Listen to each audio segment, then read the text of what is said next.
Welcome everyone, Lethal Dose Gaming here. It's Facehugger Friday, and you all know what that means. That's right, more Xenomorph content. We continue our playthrough of Aliens Fireteam Elite, and we talk some Alien films as well too. But before we get into this, I have a small favor to ask. If you're a huge fan of the franchise like myself, or if you enjoy this kind of content or this kind of game, please subscribe. It is a small click for you, but a big click for me, and your support for the channel means more to me than you'll ever know, and it really, really helps me out. Now, let's grab these Marines, let's gear them up, let's go bug hunting, and let's talk about the sequel to Aliens. Okay, right off the bat, I'm getting hugged by a prowler here, so let's get him off here and stop getting distracted. And so we pick up Fireteam Elite. We're in the third campaign, kind of going through some ruins here. Lots of action, lots of great fights. Gets a little hairy in some places, but we managed to pull through it with our buddies Alpha and Beta in the back there. Still as selfish as ever. They don't heal me. I don't know why. I don't know what I said to them to kind of make it so that they don't give me any of their health packs, but hey, it's fine. I got a big gun. It's okay. I can handle myself. So let's talk about Aliens today. Fantastic film, hailed as one of the greatest sci-fi sequels of all times. Directed by James Cameron, came out in 1986. So what's that? 7 years after the last one. They gave the reins to James Cameron. I believe he actually had a hand in writing the script as well. He directed Terminator, Titanic, Avatar, some other stuff. He's directed like a bunch of stuff. He's got his name on. He directed T2, which everybody says is like the greatest sequel of all times. But we're not here to talk about the Terminator movies. Maybe that'll be another video. We're going to be talking about Aliens today. And again, fantastic sequel. Picks up kind of where Alien left off, if you don't include that Romulus just got released, which actually picks up directly where Alien left off. Aliens is still following the story of Lieutenant Ellen Ripley, played by Sigourney Weaver. They've got some new additions to it. Primarily the big additions to this movie is expanding the lore and going more in depth with like the Weyland Yutani company and their atmospheric processing stations, and introducing the Colonial Marines, these ultimate badass tough hombres that you're watching me play as right here, which it was like a fantastic addition to the story. And Jesus, there's so many. Oh, get off me again, Prowler! Come on, I'm trying to talk film here. You're distracting me. Let's get rid of this spitter again. Spitters are quitters. No one likes those. Oh jeez. Okay, drones slapping me around. Might die here. I have no ammo. Just keep dodging, rolling. Yeah, so it really added on to the story here by introducing the Colonial Marines, and each Marine has its own little personality, and they all got to kind of like decorate their own battle armor during production as kind of like a bonding experience. Which, like, I thought was fantastic. Each one of them, oh, geez, drone, okay, hugs and slaps, thank you. Each one of them got to really kind of add their own personality to their armor, which, like, I thought was fantastic. But, like, going into the story here, it literally takes the opening scenes, like, we're scanning into, don't worry, Beta, I'll help you.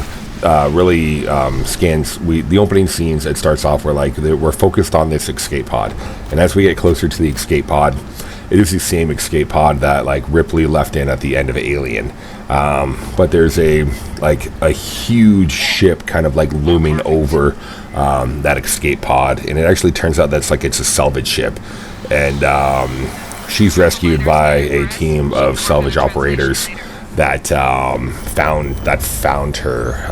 They're kind of a little pissed that they just lost their salvage, because according to like maritime laws, that if there's anybody alive on the vessel that you're trying to salvage, you can't stake claim in it because you don't have the ownership rights. Don't quote me on that law. Do not use that statement that I just made for any kind of legality case in your support, because there's a lot more details. I'm just kind of paraphrasing certain things. In no shape or form will what I say probably hold up in a court of law, so you should probably hire a real lawyer if you kind of need legal advice. Well, we're just talking about sci-fi movies here. We're just talking about Aliens, one of the greatest sequels of all times. So she has this like horrific nightmare. Jonesy's still there. It's one of the few times that we actually only get to see Jonesy.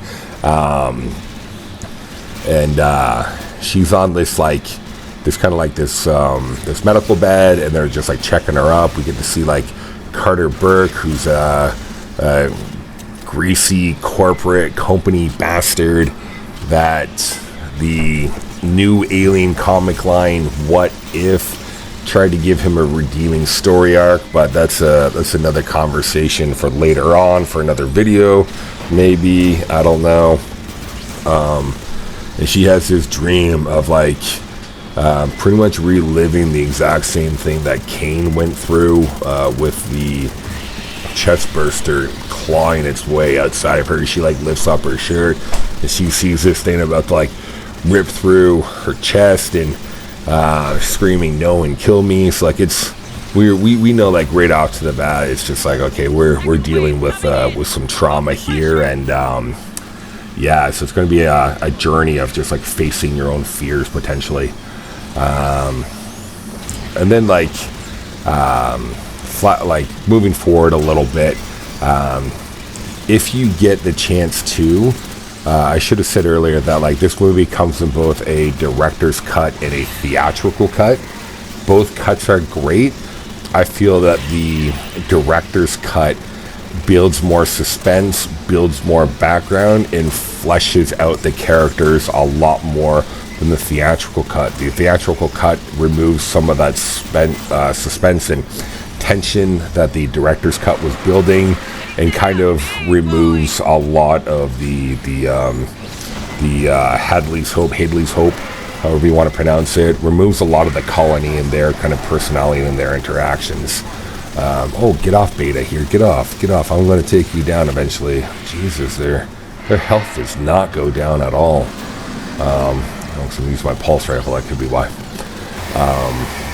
So after the dream there, the doctor's just like, hey, do you want more meds? And she's just like, no, I've slept enough. And then they go into this kind of like, you're in this hologram room where you see Ripley kind of just like sitting there, and it's literally kind of just like a bait and switch to the audience. You think she's on Earth, but no, she's just in some kind of hologram deck. And then like Carter Burke comes in. Let's call him Burke from now on. And he comes in and he's talking about Ripley's daughter, which like you don't get to see in the theatrical version, as it doesn't mention anything about her. Which like I feel that scene is actually crucial, because then it really kind of explains Ripley's attachment and story to Newt even more. Like their attachment and like the love that she has for like this little daughter that has nobody. Spoilers. And oh sweet, we completed the weekly. And he's giving her the information about how like she has remarried and she has passed away. So Ripley's devastated for that, because she promised her daughter that she would be home for her birthday, and she never made it home to the birthday because she got lost in outer space. She got lost. So Burke was telling her that like you spent 57 years drifting through the outer rings, and it's lucky that anybody found you. It was literally the salvage vessel that found her. Nobody, he's pretty much saying it's just like if it wasn't for them, nobody would have found you, and you'd just be like floating out there forever. So then we go into the meeting boardroom where it's all like corporate politics. They're pissed because you blew up the ship that was pretty expensive and the entire payload, which, you know, it's a company. They don't, it's very clear that this company, oh, what are you? Death from above, okay. Like, they're making it very clear that, like, the company is just more about, like, profits and how can we make money, and let's use whatever people we can to make sure that we meet our quota and our bottom line. So like that's the kind of like how that company is portrayed, and actually pretty much like all of the movies. It's like the main corporate politics company is like one of the true villains, even though like it never really has a face. It's just that like looming shadow that just like reigns over everything. Like it's tried to make it look like they're good, but it's just like there's never a movie where they're painted in a positive light. You know, they're a corporation. They just really want money. So after like Ripley's explaining the alien and how they found it, of course, like Burke is in the room. You know, he's got this like greasy looking, like fucking look on his face like the entire time. Like he's greasy. The board is talking about how there is no trace of whatever creature that she was talking about found on the ship, and Ripley's like, good, because I blew it out of the airlock, which is just like, I'm glad there's no trace of it. And then like none of the corporate board people can understand like why you did, like none of them believe her. They just think that she's lying all the time. So they revoke her license, they revoke her rank, and then it kind of we kind of get like a jump to LV-426, the planet, the moon that the spaceship was crashed on, and this is another deleted scene from the theatrical version that's included into the director's cut. Is now we're at the colony, Hadley's Hope, again, however you want to pronounce it, and you can literally see that like there's families there, and even like the corporate board was talking about just like there have been colonists there for like 20 years, 60 to 70 families, and they've never encountered any hostile organisms. So that's another reason why they believe she's lying. And she's just like, families, like Jesus, like she's just thinking the worst because she sees, haha, I tricked you, Prowler, I tricked you, you can't get me, no, oh, okay, my overconfidence has been shattered. Because she knows exactly like how the xenomorphs are born, and it was this movie where they actually kind of named it the xenomorph. Before it didn't really have a name. So then we're at the colony. We see the children playing around, running in the halls, the corporate people walking around, and then we're in a communications room talking about how some big wig from somewhere said, hey, go check out this coordinate, don't ask, just go check it out. So then it goes to where there's a mom, a dad, a brother, and the sister. They're all in this little kind of all-terrain vehicle, and they're checking something out, and they discover the ship at the coordinates, and the mom and dad go in, and they've been gone for a while, and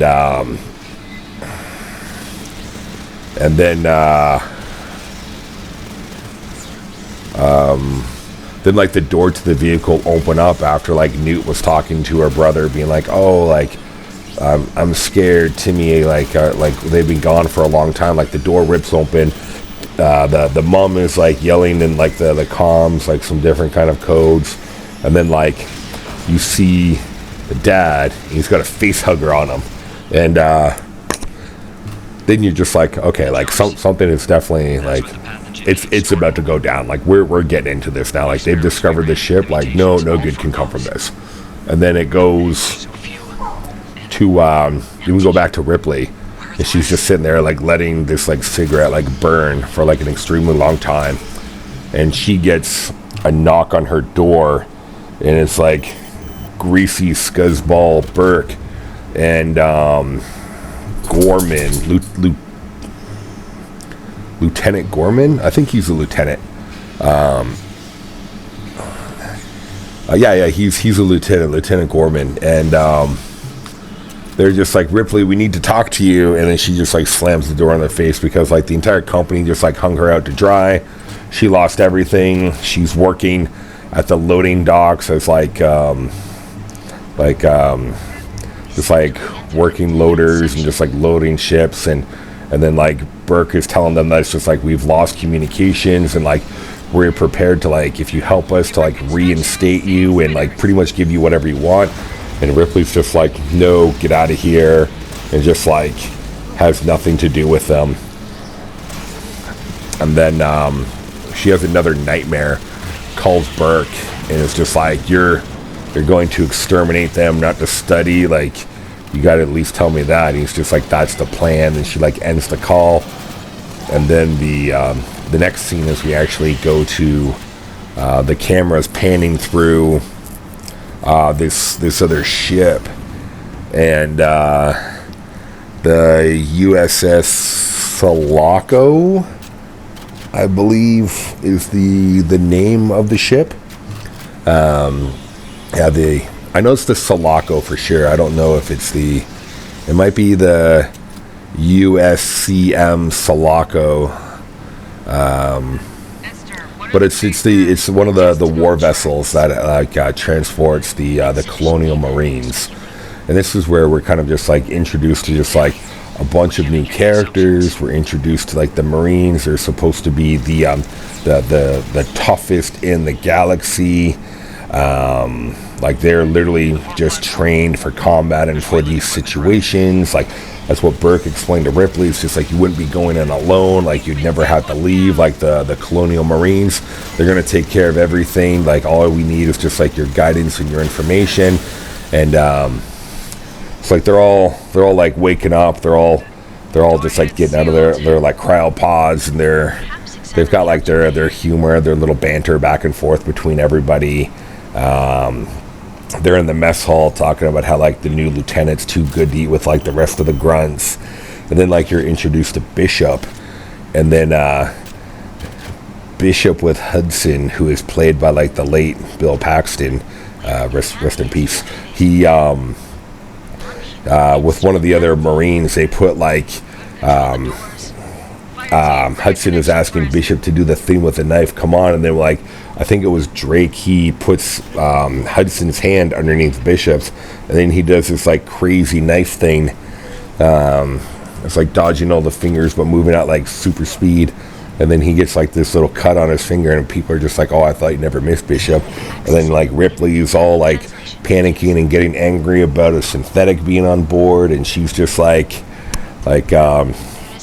Burke is just like, oh yeah, like Ripley's last synthetic like malfunctioned and there's a few deaths, so he's pretty much blaming all of the deaths on Ash malfunctioning at that point, because there were no deaths involved. The only death that happened, which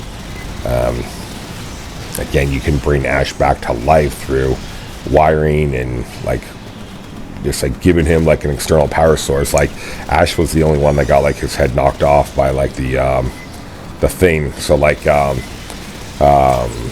Bishop is just like, oh, was it this model? Because this model was always a little twitchy, but it's just like with our new design, like we can't allow, or by actions allow harm to come to like a human, which in the Romulus movie, I feel like they might have forgotten that they established that line in Aliens, but it could also be like Romulus is also very far in the past before Aliens happened, so like those could have been like a different model after before Bishop there, which like I can give them the pass, so I'm like not nitpicking that at all. But then Ripley's just like, just stay the hell away from me, like I don't trust you at all. And like you can totally understand why she wouldn't trust Bishop. like if I had some synthetic grabbing me by the hair and just like chucking me around my living quarters and then trying to shove a porn magazine down my mouth, like I wouldn't really like any synthetics either. Oh geez, all these prowlers are here. They're all giving me hugs and they're trying to tell a story, aliens. Like, calm down. Yeah, Steve, get out of here. Get out of here. My confidence is already shattered. All of our healths are below. Look, oh geez, Bishop Alpha or Beta and Alpha. Beta and Alpha are just there healing. I'm getting my ass kicked and they couldn't even come over and give me a health pack. Like, okay, I see what's happening. I see what's happening here. You guys don't like me. So yeah, so that establishes that like Ripley. Oh my god, is that a Crusher? Oh geez, I'm having Aliens Dark Descent flashbacks and PTSD of all the deaths I had in that game. Crusher, you're one of the reasons why I switched to this game. Oh, there's two of them? Oh geez, okay. Oh boy. Oh, we could die here. Oh, I'm relying on you boys, Beta and Alpha, to do most of the work. Okay, we got, okay, one's down good. Okay, this other one shouldn't be an issue, so I think I can be distracted a little bit. So then the next scene, we kind of pan to all of the Marines are on like the front and ready line. They're there. They're all together, and they're there for the briefing. Gorman's talking about like this is what we're doing, and the Marines are just like, sir, this is a stand-up fight or another bug hunt. And Gorman's just like, what do you want, Hicks? He's like, Hudson, sir, that's Hicks. So it's just like the lieutenant doesn't even know the names of the soldiers in his unit, which like they're kind of just like looking at each other back and forth and being just like, I think we're fucked for this mission. Which, like, again, if my commander didn't know my name and was getting me confused with everybody, especially if you're trying to call out different orders, like, if you're calling orders to me but not by my right name, like, I'm going to assume you're talking to the guy whose name you're calling out, not me. But yeah, so they're getting their debriefing, and, like, the entire time, like, you can tell that they're, like, ego and confidence, they're just like through the roof right now because like Ripley can't even get out the story, and then like, oh, another Prowler. Oh geez, the confidence was returned after the two Crushers, but confidence is now -4. Oh boy. Okay. Was that another Prowler? Oh, that's another Prowler. Confidence -6. Oh boy. Okay, boys, Alpha, Beta, really gonna need you two to pick up the slack. Okay, because we gotta talk movies. We're not even to the good stuff yet. We're running out of time here. Okay, so where were we? Okay, yeah, so Vasquez is just like, hey girl, look, like, I just need to know one thing, like, where they are.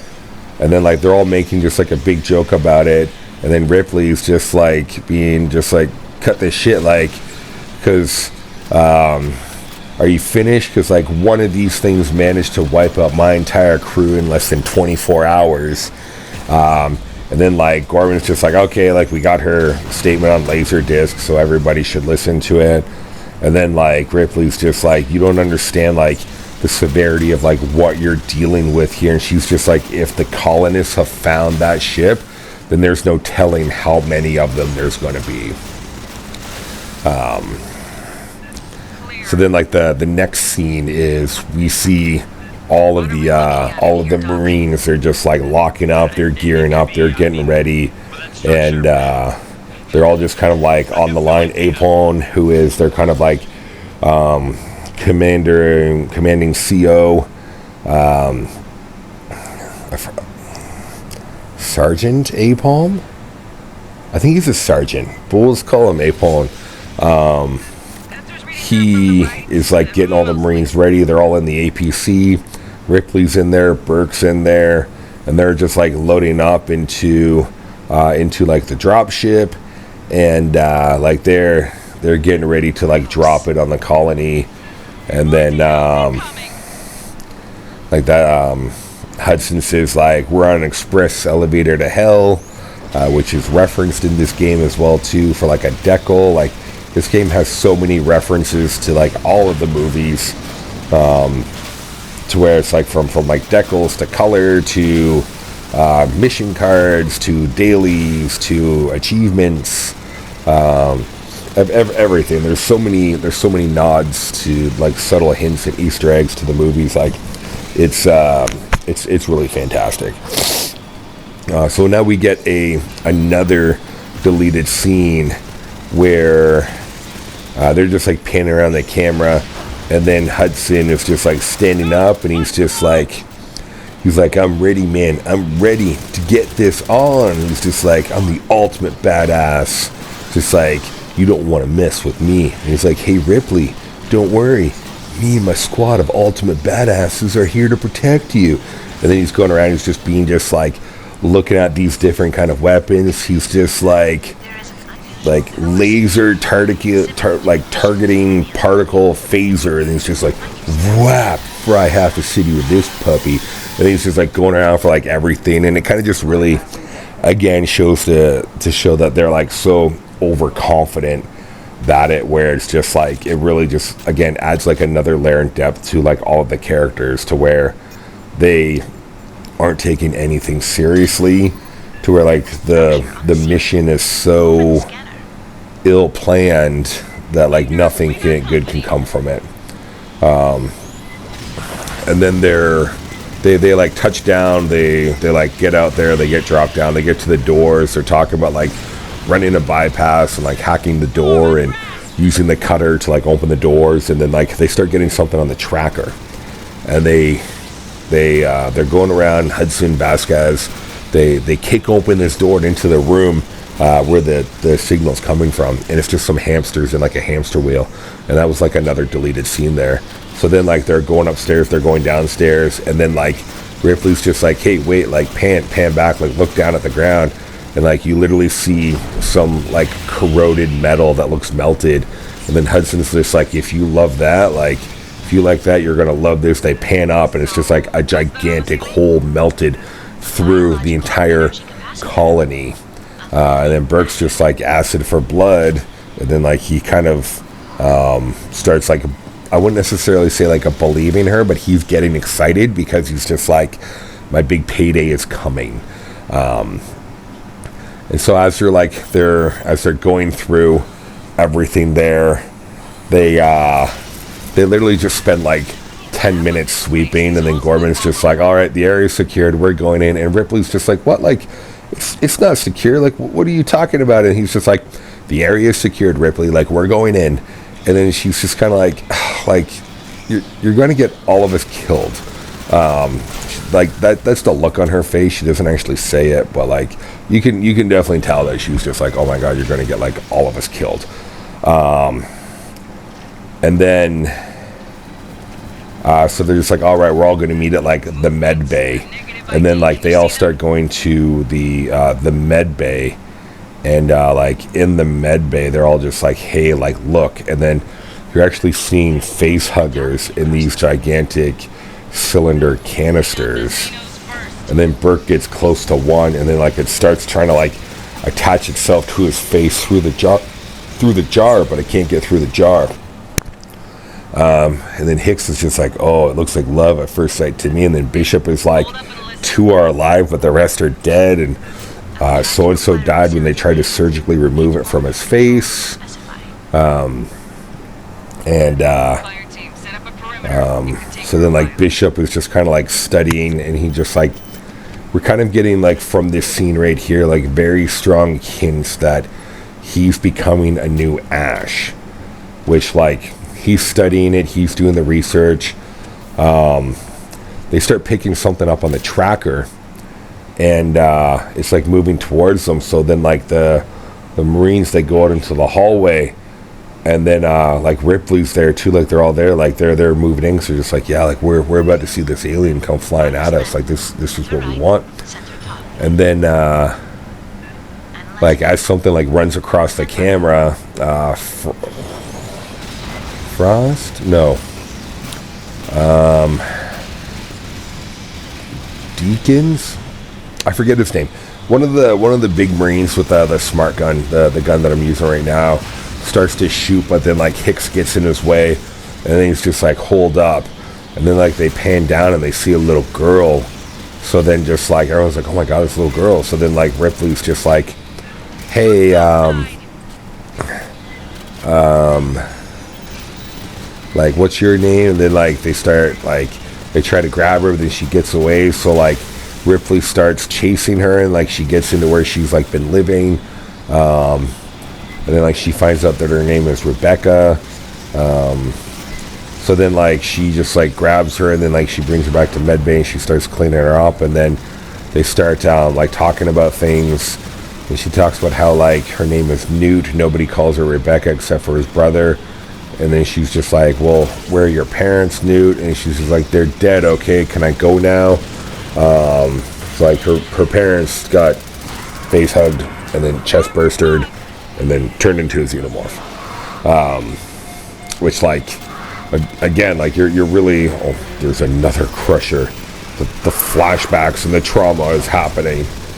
I should really finish that game. But I don't know. Maybe we'll see. We'll see after this if we'll finish it. We'll finish it for sure. We will finish it. I make a promise to all of you that we will return to Aliens: Dark Descent.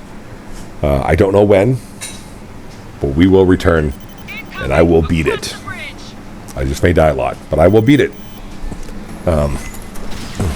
So then. Hudson's looking for something. He's looking for the PDTs, the personal data transmitters. Or maybe they were PDCs. the personal data chips. It was one of the two. Both sound right in my mind right now. And they're like scanning, and then Gordon's just like, what are you looking for? And then like Bert's telling that like every colonist had one surgically implanted into them so they could be found at all times, and then they all find them underneath the coolant towers. So then they start like gearing up to be like, okay, like let's go rescue the colonists. Oh, another prowler. Confidence -8. Oh boy.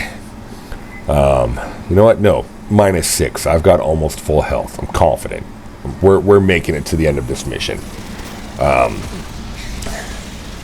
They gear up. They get there, and when they get there, they're just like, do you see this? And it was, you just like see this gigantic hive, this like big hive structure that they say is like secreted resin. They see like face huggers all over the ground that they're picked up. And I forget where I read this. It might have been in like the making of Aliens, but I think they used the factory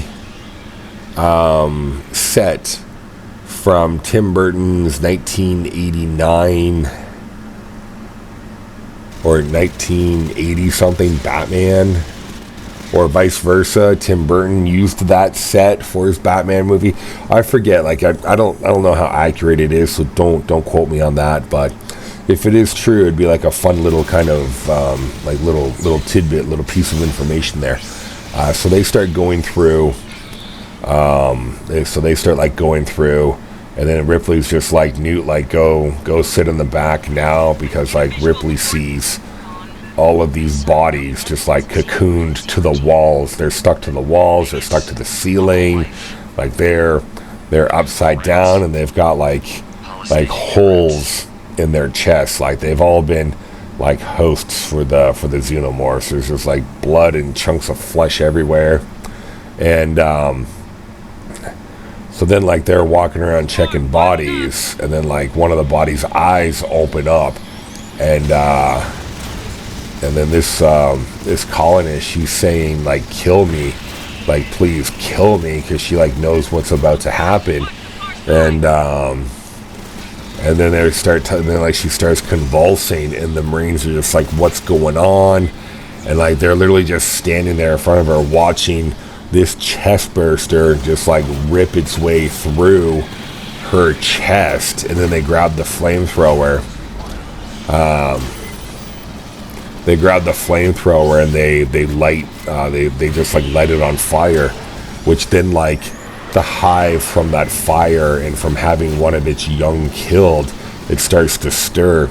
But also too, before they got into the hive, Ripley made a great discovery that all of the cocoon is attached to the cooling towers, and if one of those ruptures from the Marines' pulse fire round or pulse rifle rounds, is going to cause a nuclear explosion from those things being ruptured. So they can use flamethrowers only and small arm fires like shotguns and pistols. They can't use any of their good weapons. So they're already at a disadvantage right there, and the hive is starting to stir around. And at this point right now, we're going to see a new kind of design for the xenomorph. And this is what's been kind of dubbed as the warrior. So it's a little bit different than the traditional drone that we saw from the first Alien movie. This one doesn't have that translucent dome covering the kind of like the bony ridges of its skull.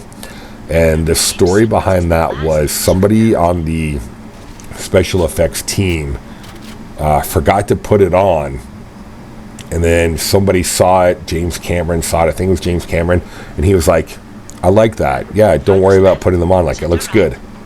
Just go with that. I like that." And that's kind of how like we got the warrior born. So back to the movie. Hudson's got his tracker. Like, he's got movement all around him, and everyone's just like, there's nothing back here. Like, we don't see anything. Switch to infrared. Nothing shows up on infrared. Hudson's just like, no, there's definitely something moving, and it's not us. We've got movement all around us. Like, and then like one of the Marines, I actually forget who it was. It was either Dietrich or Frost. I forget, one of them. An alien grabs her and like pulls her up into the ceiling. She's shooting her flamethrower off. It nails one of the other Marines, all of the ones that was holding the explosive ammo. There's a big explosion that happens. Shit's hitting the fan. It's nothing but chaos. Another Marine is going down. He's screaming and just choking on his own blood as he's being murdered and taken. Then like Vasquez and the other smart gunner guy, I forget his name, like they're screaming out like, let's rock, and they're just trying to gun down everything. And Napoleon's just like, hold your fire. Oh, a little intel here. Hold your fire. And then like an alien swings down from the ceiling, takes him out. And then like Gorman's just like in panic and in shock, like trying to get in comms. And then like Hudson's just like Hicks is just like, where's Apone? Like, where's Apone? Then Hudson's like, the sergeant's gone. Like, let's just get the fuck out of here. It's like they're all retreating, and then Gorman's just like, oh, they're falling back. I didn't tell them to fall back. And then Ripley's just like, they're cut off. Like, you got to do something. And then like Ripley, being the ultimate badass that she is, like, she just starts driving the tank just through like everything. Like, she doesn't care. She rams the APC into like the front of the hive, and like everybody's falling back. Vasquez and her other smart gunner buddy, Drake. His name is Drake. Vasquez and Drake, they're doing just like suppressive cover fire as everybody's retreating. They're just lighting up every warrior or xenomorph that they can find, like acid blood spraying all over the place. And then like they all like get into there, everybody's in there, and then Drake is providing cover with the flamethrower because he's out of ammo, just like myself, in about 4 seconds because I got 16 rounds left. So he's using his flamethrower to provide cover. Then like a xenomorph just pops up right there. Vasquez nails it. He's got acid blood sprayed all over his face. Like, he's instantly dead pretty much. And then like she's trying to go save him. And then Hicks is just like, no, he's gone. Just like, forget him, he's gone. And then like an alien tries to get in there. then like Hicks uses his shotgun that he keeps handy for close encounters, like blows its head off, and then like acid blood sprays on Hudson, and they're getting out of there.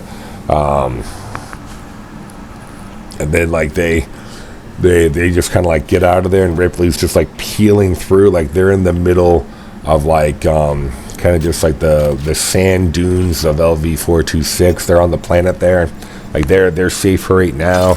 The vehicle's toast because like Ripley blew out the axle, because she's just flooring it. She doesn't care. And then like Hudson delivers like his famous line ever, like, hey, I don't think you've been keeping up with current events, but we just got our asses kicked, pal. So then they're talking back and forth about like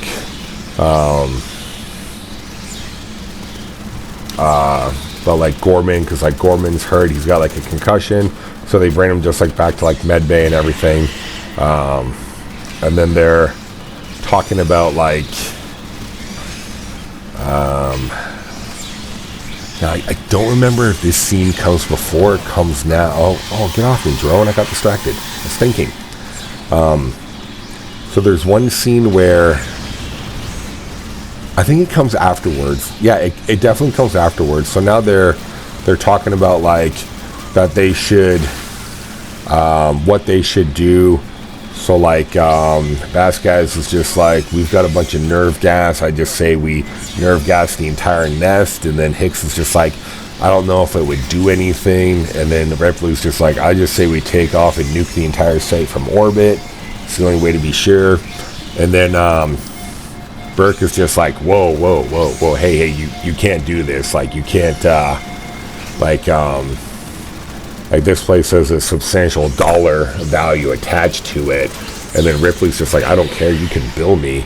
And then like, so they all get everybody. They get Gorman, who's still unconscious, and then they copy into to get their drop ship back for immediate pickup. And then the pilot and the co-pilot, he's running into the ship, and he puts his hand on this goo. And she's just like, just get up here, like we gotta go. Drone, come on, man, come on, get out of here. Stop slapping me.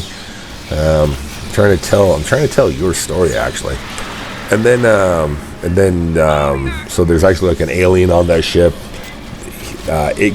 One alien kills the entire crew, but the ship crashes. And big explosion everywhere, and Hudson is just like, game over, man, game over. What the fuck are we gonna do now? Game over. And then so then they're back in the med bay, and they're going over what they could salvage from the wreckage, and they've got these like 4 sentry guns, and like this part was cut out of the theatrical cut as well too, but they actually were able to get like some sentry guns, and like these scenes are pretty badass, where like I kind of wish that they would have been able to leave them in the theatrical cut, but like including these in the director's cut, like it's fantastic. You guys can deal with him. I will just help from afar. I will shoot you as many times as I can with some fire rounds, and fire rounds rock. I'm gonna die right here. I have no health because you guys are selfish and you used it all on yourself, so I'm just running.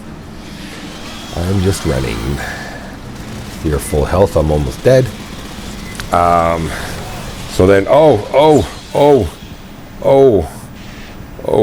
confidence is at an all-time low now. What? No, you're not going to revive me? Okay. Oh, geez, thank you. Okay, half health. Okay, confidence is shattered. But yeah, we're just going to keep mowing them down. So then they're back and they're talking about like how long before we can expect a rescue. In 17 days. And then Hudson's just like, 17 days, we're not going to last 17 hours. Like we're fucked. And then like Ripley's just like, this girl lasted longer than that with no military experience and no training. And then Hudson's like, we should just put her in charge then. And then Ripley's just like, Hudson, like, you need to cut your bullshit 'cause I'm sick of it and we really need you. And then Hudson's just like, okay, yeah, okay, I'm good. So then they're talking about like a plan to secure everything, and set up like different kind of barricades. So you see them setting up barricades with like the sentry guns.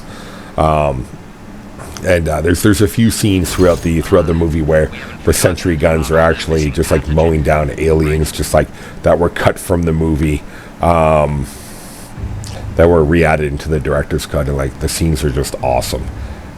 So then Cynthia's final orders were to prepare Asset Zero, the Ripley alien ship, for activation. asks Hicks to teach her how to use the pulse rifle and give her like training on everything and the grenade launcher, and he also gives her a tracker. And then they're talking about like where these eggs coming from. Like there must be some kind of alien that we haven't seen that's laying these eggs.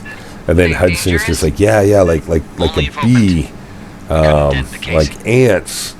And then he's just like, and then Vasquez is just like, they're not bees or ants. He's like, I know. He's just like a queen.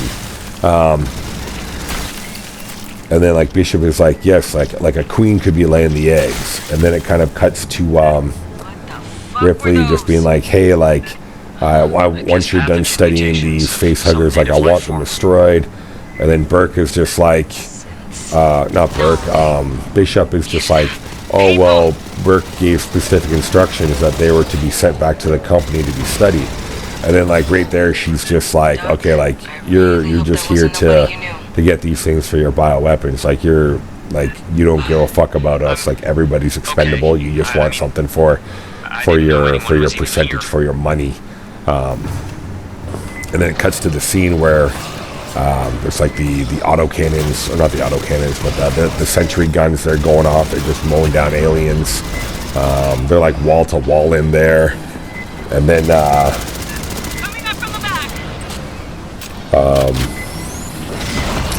Ripley is going to the infirmary to spend time with Newt and she can't find Newt, and Newt is hiding under the bed.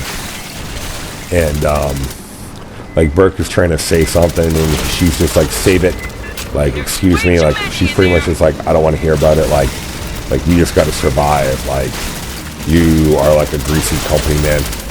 And then like so Ripley is in the infirmary, like she hears something and she wakes up, and then she goes to grab her pulse rifle because it's not there, because she sees that there's two containers in the infirmary now that held the live face huggers. So somebody has put live face huggers in the room that her and Newt were sleeping in. And so they're just trying to like go around, like the door's locked, they can't get out, they can't break the glass with the chair. And so Ripley uses her lighter to set off the fire alarm in the med bay, because Burke had turned off the cameras so nobody could see her signaling for help on the cameras. And then as she turns around, there is a face hugger jumps right at her, and she like stops her from latching onto her face. And it's like she's wrestling with that. Like Newt is just screaming because that's what Newt does. And she turns around, and another face hugger is right behind her. So like she traps it between the wall with a table. She traps its tail, and then like it's like the Marines show up, and Hicks is like, shoot it out, and then like he jumps to the window, and like he's helping Ripley get like the face hugger off of her from like around her neck, because like she's like gasping for air and about to pass out. And then like Newt is yelling for Hudson to like help her. And then so like Hudson's in there shooting the face hugger, and you actually hear him, because he wasted like half a clip on it, because it just like he just can't kill it, and you actually hear him like just being like, fucking die. It's like I was kind of glad that part actually like made it into the film, because it's just kind of like goes to show you the different kind of the different kind of like chaos that's all happening at once. Hicks gets the face hugger off Ripley, and then like throws it in the corner, and then like Vasquez just wastes it. And then they're talking about how it was Burke, and then they're in there, and Burke's just like, "Oh no, this is paranoid delusion. Like how could you do this?" And then Ripley's just like, "Oh well, it's easy to get it past quarantine. All he'd like, me and Newt would be impregnated with the embryos, and then we would be frozen in cryo, and then he would sabotage all of your cryopods, and then jettison the bodies into space and make up whatever story he wanted." And then they're just like, "Oh man, like you're dead, you're dog meat." And then Ripley's just like, "I don't know what species is worse, us or them. Like, but you don't see them like fucking each other over for a percentage." And then like just as they're about to kill Burke, the power goes out, and they're in medbay still, so they spent all this time sealing everything up. And then Hicks is just like, "I want you both with trackers, like let's go, like let's get ready." And then like they start to pick up movement and signal, and then so they're all just like preparing and bracing for like this fight that's happening, that's going to happen in medbay.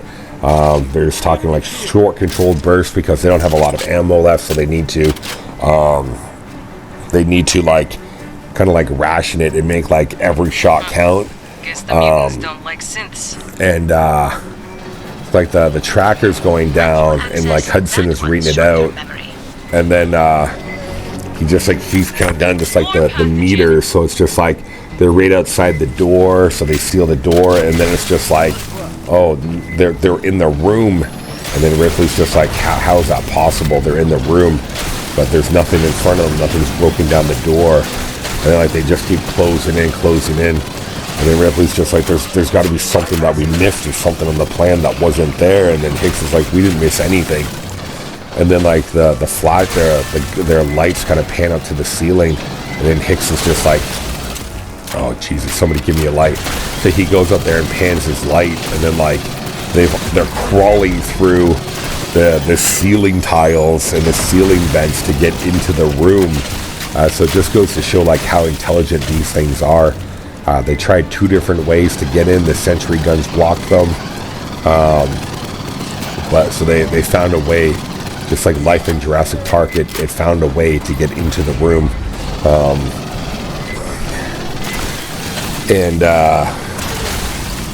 So then like an extreme firefight happens. Burke is just running away because that's what Burke does. Even Gorman's there. He's awake from his concussion now. He's been awake for a while. He's even using his pistol. He's shooting everything. Hudson like goes down firing, like he's just like taking them all on, but then they start coming through the floors as well, and they just kind of like grab Hudson and just like drag him into the floor, and nobody can save him, and then so it's just like down to like Vasquez and Hicks, and then like Ripley's retreating with Newt. She uses her pulse rifle to kill a xenomorph there. Like, first one, kind of like, I feel like the look on her face was just like, yeah, like I killed one, and like you deserved it because you killed like, ow, fuck, ow, because like you killed my crew. So it's just kind of like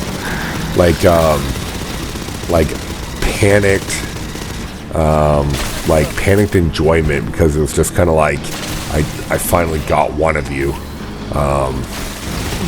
without just like blowing you out of the airlock. So like Burke's locked the door. Burke opens this other door, and there's an alien right there, so they're completely surrounded. They're coming in from the front, the ceiling, the floors behind them. So Newt's just like, Ripley, we gotta go this way. So she actually starts leading them through the vents, and they're all going through the vents now. Vasquez is at the end. Burke is taken away, and Jesus. And Weyland moved all the pathogen here. they're all going through the vents, and then like one of the xenomorphs comes from a top vent and like lands on Vasquez, and she kills it, but then she gets like acid sprayed on her leg, and she's just kind of like back there because she's out of ammo. She's got like nothing, so Hicks is there and just being like, Vasquez, and Gorman is just like, you go ahead, and he goes back for her, and like you can tell that like right here he's just like, I'm gonna save at least one of them, and so holy fuck, I'm being surrounded myself. Like he's there, he's just like shooting, he's killing xenomorphs that are coming in. They're coming in from the vents behind them, so like they're trapped, they're surrounded, and Hicks, Ripley, and Newt, they're climbing over these like turbines to kind of get a super crate, excellent, hidden crate, perfect, to get to go across, because they're trying to get to the helipads. The entire time Bishop, he was sent off to remote pilot another drop ship from the Sulaco to get them to land there, because the entire place is going to blow, because the explosion during the first encounter, it ruptured one of the cooling vents, and so it's doing primary exhaust, but it's constantly counting down because it's going to blow. So that's why they really have to get out of there. They can't wait 17 days anymore, because they have to get now, because it blows in like 10 hours or something.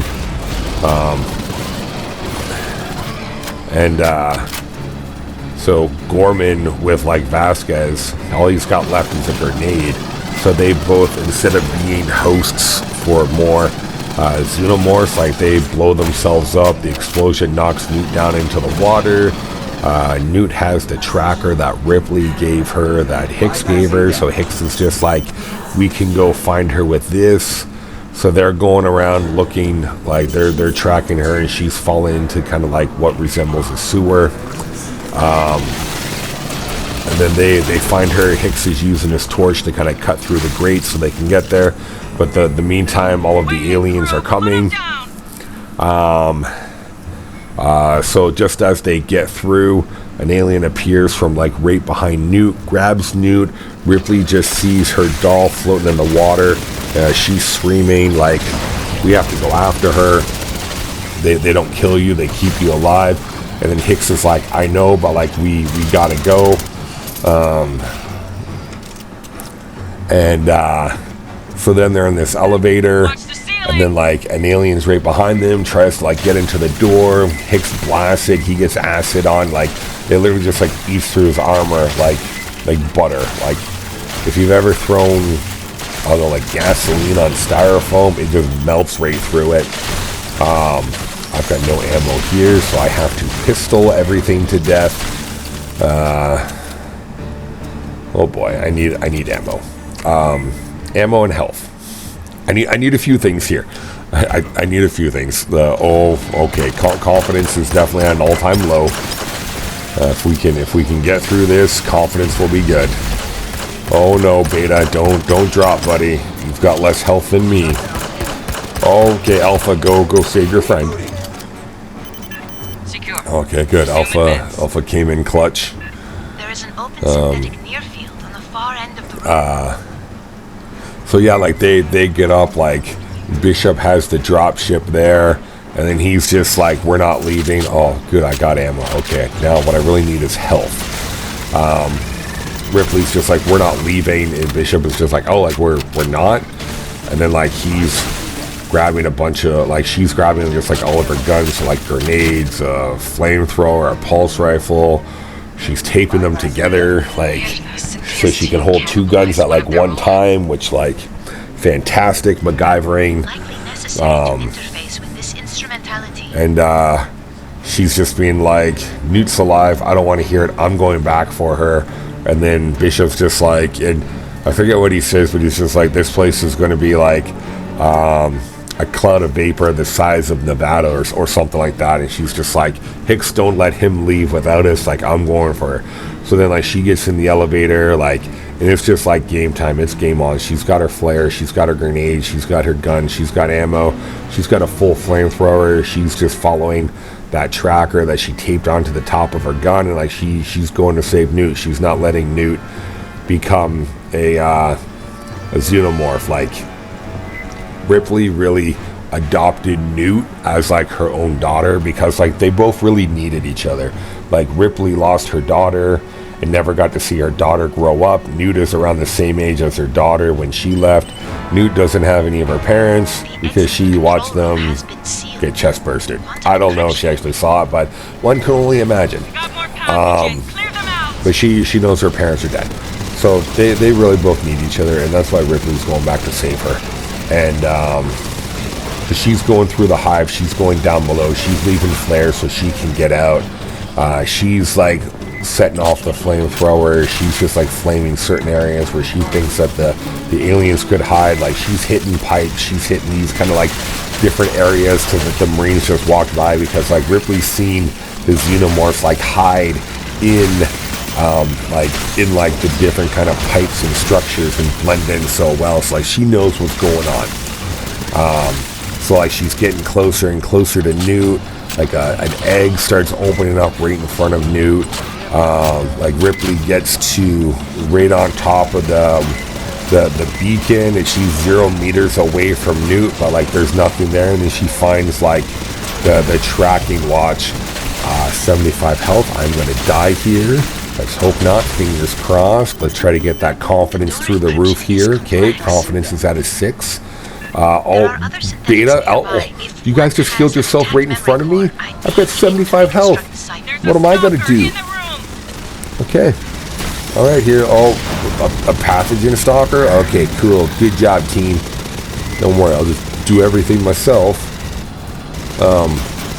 So she finds the watch, but there's no Newt there. It's just the watch. So like Ripley's just like heartbroken. She's just like, I don't know how I'm going to find her. The egg opens up and a face hugger starts crawling out. Newt is screaming, and then like Ripley hears the scream, so she's just like, okay, like, oh, I gotta move. So she starts running towards the screams, gets there just in time. She blasts the face hugger. She kills like 2 warriors that are like running at her as well too. And like she gets Newt out of there. Explosions are starting to happen because the plant's about to explode. So like time is ticking down. They're really in a race against the clock. I'm in a race against trying to find a health pack so I don't die. My 2 synthetic buddies are selfish. I've got 25 health now. They are extra selfish. I might die, but yeah, we're gonna try our best to not die here. We're gonna finish this movie. So then, like, Ripley can't go back the way that she went before because an explosion just cut her off. So she went down another hallway, and then like she gets into the room, which is just kind of like the sounds have stopped. It's just like totally dead silent in there. Like she just stops in the middle of it. She's looking around, and she just sees that she is completely covered, surrounded by unopened eggs. So that's what she's surrounded with.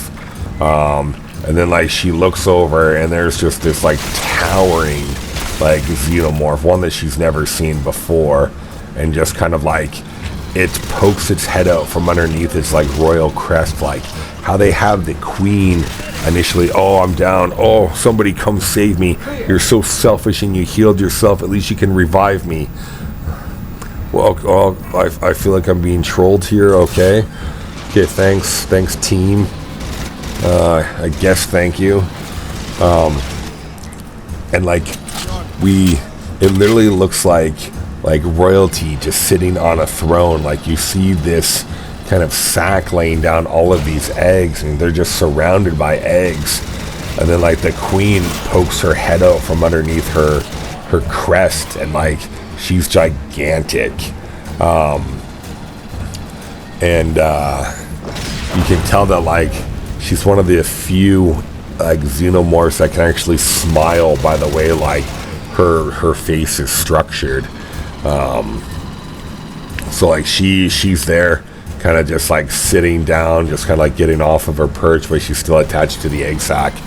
And then like we see that like she kind of like sends in some signals and some warriors show up, but then like Ripley like plays a bluff and just starts setting off the flamethrower in the air.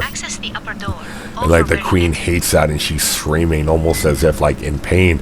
And then like Ripley points it to the eggs, and then like kind of like a bluff, being like, I'm gonna do this, like you better let me leave or else I'll kill all of your eggs. And then the queen signals one of the warriors to leave so they can leave, but like just as they're leaving, the eggs start opening up around them, and then Ripley just has this look on her face that just says like, ah shit, fuck it. And then she just starts lighting all of the eggs on fire and everything in the room on fire until she's got nothing left. And really like in the flamethrower, she's using all the pulse rifle rounds. She's killing the warriors that are coming in. Newt's saying, oh, look out behind you. So Newt's got her back covered, and Ripley turns around and like kills those warriors. And then she's using like the grenades that she has in the pulse rifle to destroy the egg sac. Like she's just like literally just messing up that entire chamber. She throws all of the grenades that she had on her satchel. She throws that. Oh look, it's a xenomorph, not a xenomorph, it's a space jockey chair. She throws all of the eggs that she had on the satchel, like, not the eggs, the grenades, like that's blowing up. It knocks the queen down. Ripley's running. The queen gets off of the egg sac, and now she's like pursuing Ripley. They get back to the what's it called, to the elevators. Like Ripley's calling them down, and then Ripley's like, one's coming down and the second one's coming down. She's trying to get both of them to come down because she's trying to get out of there. She turns around, she sees that like the queen just pokes out from around the corner. The queen's literally just been like following her, and then like the queen is like destroying everything. And then like one of the elevators gets down, so like they get in it quickly, and she uses what's left of the flamethrower to keep the queen away.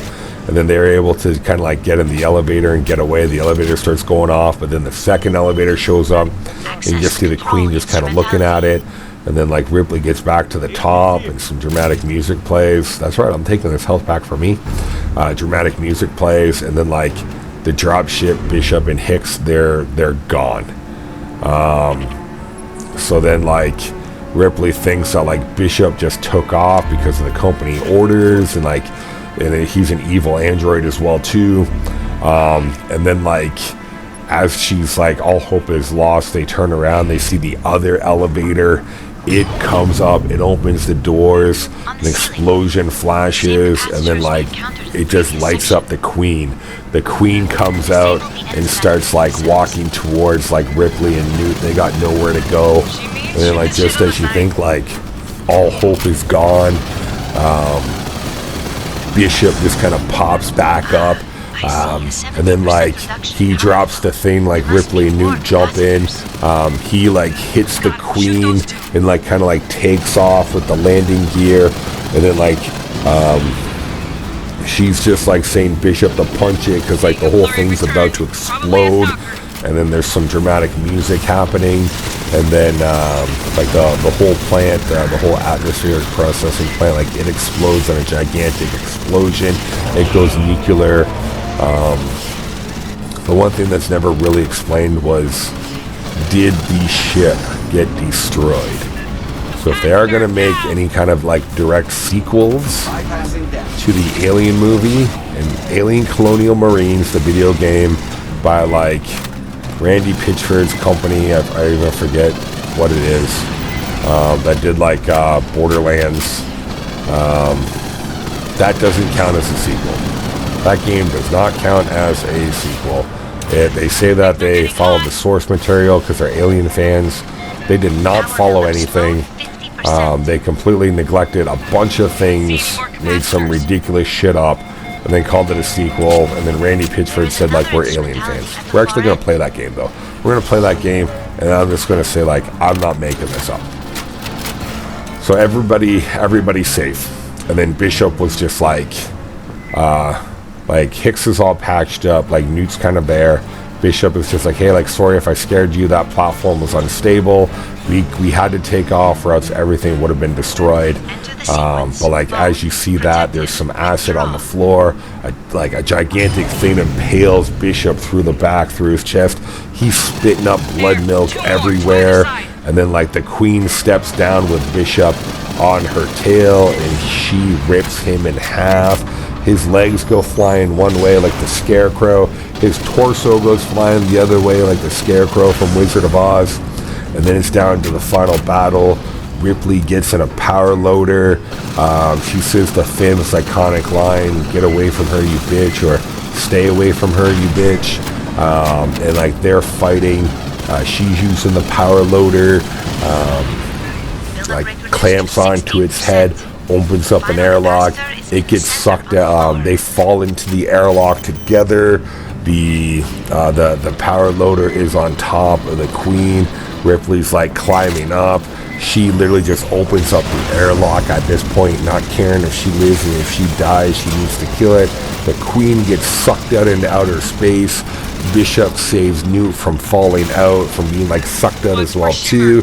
And then like Ripley closes it, and that is literally the end. Everybody is in their cryopod.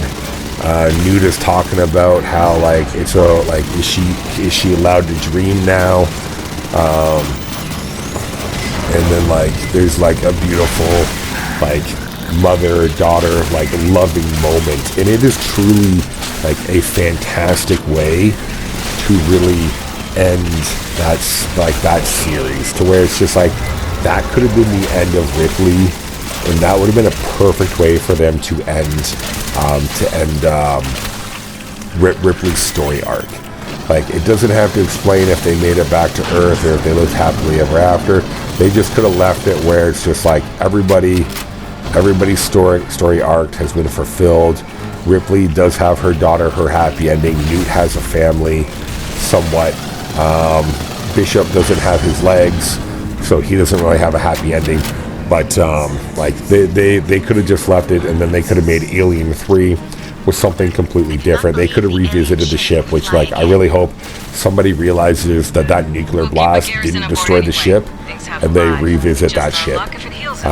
They could literally do an entire movie called Alien Harvest, and they're just on that planet because the company knows that the eggs are there. So they could literally just be on that planet harvesting the eggs, and something terrible happens, and that's what destroys that ship. And that's when Alien 3 takes off. We are leaving! Thank you everyone for watching. I hope you enjoyed my ramblings of the Alien movie. If you're not subscribed, please subscribe. It really helps me out. Don't forget to turn on notifications so you never miss another episode of Facehugger Friday. We will be back next Friday with some more Xenomorph content. And as always, everyone, don't get face hugged. Being chest bursted looks like a bad time.